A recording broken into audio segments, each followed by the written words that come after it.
جانتے ہو وہ کون خوش نصیب ہیں جن کی دعائیں رمضان المبارک میں عرش سے معجزات کے در کھلوا دیتی ہیں اور ان کی من پسند چیزیں ان کے نصیب کا حصہ بنوا دیتی ہیں۔ اور وہ کون سی ایسی دو نشانیاں ہیں جو تمہاری ناممکن دعاؤں کی قبولیت اور بیش بہا خوشیوں کا باعث بنتی ہیں۔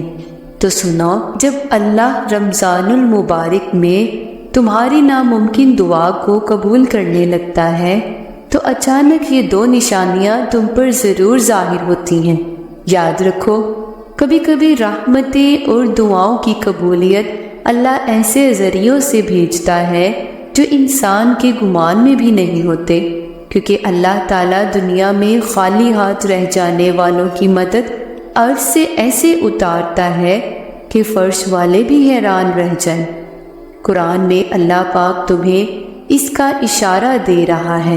اور جن لوگوں نے کہا کہ اللہ ہمارا رب ہے اور پھر وہ اس پر ثابت قدم رہے، یقیناً ان پر فرشتے نازل ہوتے ہیں اور ان سے کہتے ہیں کہ نہ ڈرو اور نہ ہی غم کرو اور خوش ہو جاؤ، جس کا ہم نے تم سے وعدہ لیا ہے،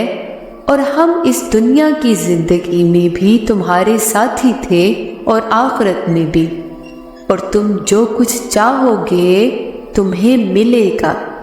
اور ہر وہ چیز جس کی تم تمنا کرو گے وہ تمہاری ہوگی۔ یہ ہے سامان ضیافت اس ہستی کی طرف سے جو غفور الرحیم ہے۔ جانتے ہو، جب اللہ تعالیٰ تمہیں کوئی قیمتی چیز عطا کرنا چاہتا ہے تو سب سے پہلے وہ تمہارے نفس میں گنجائش پیدا کرتا ہے، کیونکہ انسان کا نفس تنگی میں مبتلا ہوتا ہے، اس لیے اس پر پہلے دباؤ ڈالا جاتا ہے تاکہ اس میں وسعت، ٹھہراؤ اور کشادگی پیدا ہو سکے۔ بالکل اسی طرح اگر تمہیں اپنی من پسند چیزوں کے حصول کے لیے کوئی تکلیف اٹھانی پڑ رہی ہے یا جو خطرات تمہیں درپیش ہیں، اگر تم ان تکلیفوں اور نقصان کے بعد بھی برداشت کا رویہ قائم رکھتے ہو تو جان لو کہ تمہاری یہ کیفیت اشارہ کرتی ہے کہ ان قریب وہ تم پر اپنا کن خاص کرنے والا ہے۔ حدیث قدسی ہے کہ جس نے کوشش کی اور اللہ سے مدد طلب کی اور استغفار کو لازم پکڑا تو اللہ عز و جل لازماً اسے اپنے فضل سے اس قدر نوازے گا کہ جو اس کے خواب و خیال میں بھی نہ ہوگا۔ جانتے ہو، ہر وہ درد جو تم سہتے ہو، ہر وہ خوف جو تمہارے دل کو اپنی گرفت میں لے لیتا ہے، ہر وہ فکر جو تمہیں رات بھر جگائے رکھتی ہے، ہر وہ نقصان جس پر آج تم غمگین ہو، جان لو ہر وہ چیز جسے تم سنبھال نہیں سکتے، نہ جو تمہارے پورے اختیار سے باہر ہو، اسے ایک بار اللہ رب العزت پر چھوڑ کر تو دیکھو، وہ تمہارے معاملات کا بہترین سپورٹرز ہے۔ اگر آج اللہ تمہیں انتظار کروا رہا ہے تو گمان سے بڑھ کر حاصل کرنے کے لیے بھی تیار رہو، کیونکہ اللہ کی رحمت اور اس کی مہربانی تم پر بے حد اور بے حساب ہوگی۔ حضرت علی رضی اللہ تعالیٰ عنہ نے فرمایا، اللہ پر سب کچھ چھوڑ کر اس کے فیصلوں پر یقین کر کے دیکھو، وہ تمہاری ہر چاہت کو پورا کرنے پر قادر ہے۔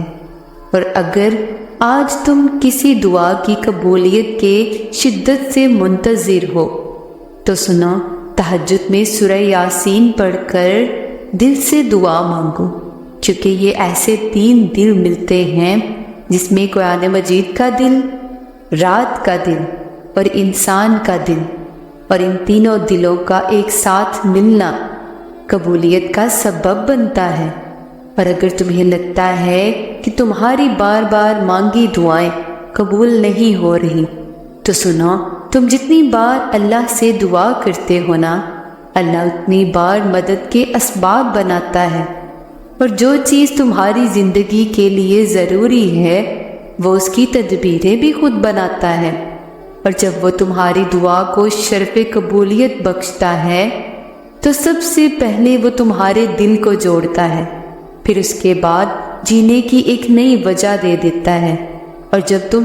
ضبط کے بندھن باندھ کر خود کو مضبوط کر لیتے ہو نا، تو وہ حیران کن انداز میں تمہاری دعا کو قبول کر کے چیزوں کو تمہارے حق میں بدلنا شروع کر دیتا ہے کہ جس کا تم نے گمان بھی نہ کیا ہو۔ جانتے ہو تمہارے رب کی نگاہ التفات کو، جو تمہاری ہر چیز کی طرف سب سے زیادہ مائل کرتی ہے، وہ تمہارا مشکل وقت میں اپنی حاجت کے لیے اسی سے مدد طلب کرنا ہے اور اسی کی طرف ہاتھ پھیلانا ہے، کیونکہ جب تم دعا کے لیے ہاتھ اٹھاتے ہو نا تو تمہارے دل کی کیفیت آہستہ آہستہ بدل کر خالق سے گفتگو کرنے لگتی ہے، اور جب قطرہ آنکھ سے ندامت کا ہو اور لمحہ قبولیت کا ہو تو ناممکن دعا قبولیت پا جاتی ہے۔ یاد رکھو، جب اللہ تمہاری ناممکن دعاؤں کو رمضان المبارک میں قبول کرنا چاہتا ہے تو اچانک تم پر یہ دو نشانیاں ضرور ظاہر کرتا ہے، جس میں سب سے پہلی نشانی تو یہ ہے کہ جب اچانک تمہیں اپنی زندگی میں کوئی تشنگی یا تمہاری زندگی کی کوئی بے ترتیبی تمہیں اللہ کی آیات سے جوڑ کر تمہارے باطن کو ترتیب دے کر سنوارنے لگے، اور تمہاری لا حاصل آرزویں اور ادھورے خواب تمہیں رات کی تنہائی میں اللہ کے آگے سجدہ ریز کرنے لگے، تو سمجھ لو کہ تمہاری بار بار کی گئی یہ درد بھری پکار آسمانی عطاؤں کے ان تاروں کو چھیڑ رہی ہے، جہاں سے رحمت کی وہ برسات برستی ہے کہ جس کی جل تھل سے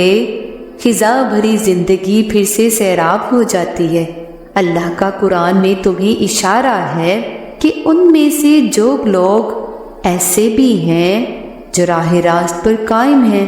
راتوں کو اٹھ کر اللہ کی آیات پڑھتے ہیں اور پھر اس کے آگے سجدہ ریز ہو جاتے ہیں، نیکی کا حکم دیتے ہیں اور برائیوں سے روکتے ہیں اور بھلائی کے کاموں میں سرگرم رہتے ہیں، یہ صالح لوگ ہیں، اور جو نیکی بھی یہ کریں گے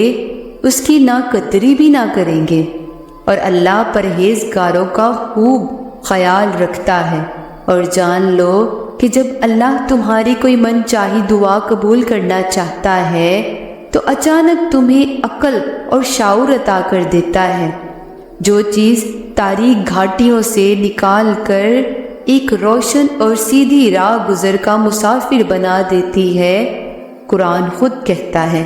کہ وہ اللہ ہی ہے جو تم پر صاف صاف آیتیں نازل کر رہا ہے تاکہ تمہیں تاریکیوں سے نکال کر روشنی کی طرف لے آئے، اور یہی وہ راہ گزر ہے جو تمہاری بکھری زندگی کو سمیٹ کر